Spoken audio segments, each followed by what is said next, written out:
2021 അനുകൂലമായ അന്തരീക്ഷമാണ് ഗുരുവായൂരിലെന്നും റെക്കോർഡ് ഭൂരിപക്ഷത്തിൽ തങ്ങൾ വിജയിക്കുമെന്നും LDF സ്ഥാനാർത്ഥി NK അക്ബർ. 10 വർഷത്തെ വികസനത്തിന്റെ സ്വാദ് ജനങ്ങൾ ആസ്വദിക്കുകയാണ്. വികസനം ചർച്ച ചെയ്യാൻ ധൈര്യമില്ലാത്തതിനാലാണ് NDA സ്ഥാനാർത്ഥി വർഗീയത വിളമ്പുന്നതെന്നും NK അക്ബർ ന്യൂസ് മലയാളത്തോട് പറഞ്ഞു.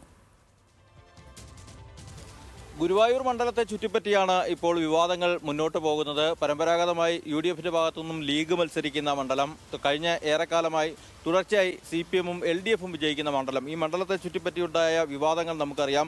അതിനോടുകൂടി പ്രതികരിക്കുകയാണ് LDF സ്ഥാനാർത്ഥി NK അക്ബർ. ആദ്യമായിട്ട് ഈ മത്സരം ഇത്തവണ കുറച്ചുകൂടെ കടുക്കും എന്നുള്ള സൂചനകൾ തന്നെയാണ് പുറത്തു വരുന്നത്. ഒട്ടേറെ കാരണങ്ങളുണ്ട്. അത് പൊതുവായി തുടർ ഭരണത്തിൽ നിൽക്കുന്ന LDF-നെതിരായിട്ടൊരു വികാരം എന്നുള്ള നിലയിൽ പ്രചരണങ്ങളുണ്ട്. അതോടൊപ്പം തന്നെ BJP സ്ഥാനാർത്ഥിയായി അവരുടെ സംസ്ഥാന വൈസ് പ്രസിഡന്റ് ഗോപാലകൃഷ്ണൻ ഇവിടെ വന്നതോടുകൂടി ഉണ്ടായിട്ടുള്ള ഒരു വർഗീയമായിട്ടുള്ള ചില പരാമർശങ്ങൾ, അതത്തെ ചുറ്റിപ്പറ്റിയുള്ള വിവാദങ്ങൾ, അതൊക്കെ ഈ നിലവിലെ സാഹചര്യം എങ്ങനെയുണ്ട് മൊത്തത്തിൽ നോക്കുമ്പോൾ?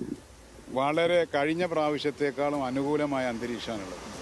റെക്കോർഡ് ഭൂരിപക്ഷത്തിന് ഇടതുപക്ഷം വിജയിക്കും, അതിൽ തർക്കമൊന്നുമില്ല. പിന്നെ ഈ രാജ്യത്ത് കഴിഞ്ഞ 10 കൊല്ലക്കാലമായിട്ട് നടന്ന വികസന പ്രവർത്തനങ്ങൾ, ആ വികസനത്തിൻ്റെ സ്വാദ് ജനങ്ങൾ ആസ്വദിച്ചിട്ടുണ്ട്. ജനങ്ങൾ വികസനത്തിൻ്റെ സ്വാദ് ആസ്വദിക്കുമ്പോൾ സംഘപരിവാരം വർഗീയതയുടെ വിഷം ഛർദ്ദിക്കും. അത് അങ്ങനെ കണ്ടാൽ മതി. അദ്ദേഹം പറഞ്ഞതിൻ്റെ കാര്യങ്ങൾ എന്ന് പറഞ്ഞാൽ ശുദ്ധ അസംബന്ധങ്ങളല്ലേ പറഞ്ഞുകൊണ്ടിരിക്കുന്നത്. 957 തെരഞ്ഞെടുപ്പിൽ കോരുമാഷാണ് കമ്മ്യൂണിസ്റ്റ് പാർട്ടിയുടെ സ്ഥാനാർത്ഥി ഗുരുവായൂരിൽ. 960 കേരള മാർക്സ് എന്ന് പറയപ്പെടുന്ന K ദാമോദരനാണ് ഇവിടുത്തെ സ്ഥാനാർത്ഥി. 980 സഖാവ് CK കുമാരനാണ് ഇവിടുത്തെ സ്ഥാനാർത്ഥി. 982 സഖാവ് VK ഗോപിനാഥാണ് ഇവിടുത്തെ സ്ഥാനാർത്ഥി. രാഷ്ട്രീയമായ ഇത്തരം അസംബന്ധങ്ങൾ അഹങ്കാരത്തോടു കൂടി വിജ്ഞാനം വിളമ്പണ പോലെ വിളമ്പല്ലേ? ഈ ഗുരുവായൂരിലെ ജനങ്ങൾ പരിഹാസ കഥാപാത്രത്തെ പോലെ ഇവരെ കാണുകയല്ലേ? ഞങ്ങളിത് ആവർത്തിച്ച് ചോദിച്ചപ്പോൾ അദ്ദേഹം പറയുന്നത് കഴിഞ്ഞ 50 വർഷമായി ഇവിടെ ഒരു ഗുരുവായൂർ ഇരിക്കട്ടെ. അദ്ദേഹം എന്താ വികസനം ചർച്ച ചെയ്യാത്ത? സുരേഷ് ഗോപി ഈ കേരളത്തിലെ ഏക BJPയുടെ MP ജയിച്ചു പോയി, സഹമന്ത്രിയായി അല്ലേ? അദ്ദേഹം എന്തുകൊണ്ട് ഗുരുവായൂരിന്റെ വികസനം ഗുരുവായൂരപ്പന്റെ സാന്നിധ്യത്തിൽ ചർച്ച ചെയ്യാനുള്ള ധൈര്യം കാണിക്കുന്നില്ല? താങ്കൾക്കെതിരെ വ്യക്തിപരമായുള്ള അധിക്ഷേപമോ പരിഹാസമോ എന്നുള്ള നിലയിലാണ് അദ്ദേഹം ഒരു കാര്യം കൂടെ പറഞ്ഞു. ഗുരുവായൂർ ക്ഷേത്രനടയിൽ വന്ന് സത്യം ചെയ്യാൻ കഴിയുമോ എന്നൊക്കെ, അതൊക്കെ ഒരു തരത്തിലുള്ള കുതന്ത്രമായിട്ടാണോ കാണുന്നത്? എന്താണ് തോന്നുന്നത്? ഞങ്ങളുടെ നാട്ടിൽ വർത്താനമുണ്ട്, നായ മൂത്രം ഒഴിക്കുന്നിടത്തൊക്കെ പുണ്യാഹം തെളിക്കാൻ കഴിയും. എനിക്കതേ മറുപടി.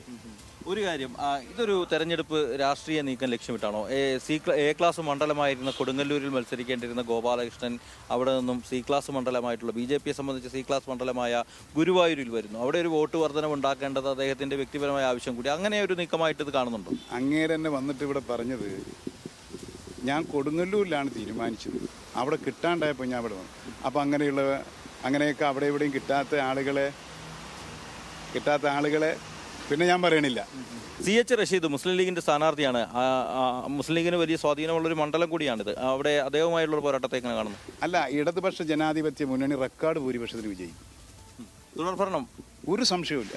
മണ്ഡലത്തിൽ തുടർച്ചയായി 2ാം വട്ടവും അദ്ദേഹത്തിന് വിജയിക്കാനാകും.